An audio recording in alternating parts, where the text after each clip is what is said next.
నేను మోనార్క్ని, నాకు అన్నీ తెలుసు, నన్నెవరూ మోసం చేయలేరు. ఇది సినిమాలో ప్రకాష్ రాజ్ డైలాగ్. ఆయనకు అన్నీ తెలుసు కదా అని రియల్ లైఫ్లో జర్నలిస్ట్ జల్లికట్టు గురించి ప్రశ్నించేసరికి ఆయనలో ఉన్న విలనిజం బయటకు వచ్చేసింది. పిచ్చి ప్రశ్నలు ఏంటంటూ ఫైటింగ్కి దిగాడట ప్రకాష్ రాజ్. విషయంలోకి వెళ్తే, తండ్రి పాత్రలో నటించాలన్నా, ప్రతి నాయకుడి పాత్రలో విలనిజం పండించాలన్నా ప్రకాష్ రాజ్ తర్వాత ఎవరైనా అనే రేంజ్లో తెలుగు ప్రేక్షకుల హృదయాల్లో నిలిచిపోయారు ఆయన. ఈ మధ్యకాలంలో జగపతి బాబు ఎంట్రీతో విలన్గా అవకాశాలు తగ్గిన లేటెస్ట్గా శతమానం భవతితో హీరోకి తాతయ్యగా నటించి అలరించాడు.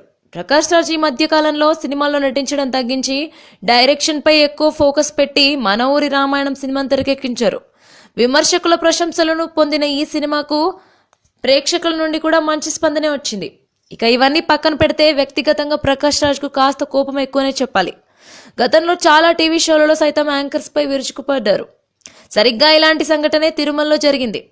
ప్రస్తుతం చెన్నైలో జరుగుతున్న జల్లికట్టు వివాదానికి మీరు మద్దతుగా నిలుస్తారా అని తిరుమలకు వచ్చిన ప్రకాష్ రాజ్ను ప్రశ్నించిన ఓ జర్నలిస్టుకు మొదట నేను ఫ్యామిలీ ఫంక్షన్లో ఉన్నానని కూల్గానే చెప్పారట ప్రకాష్ రాజ్.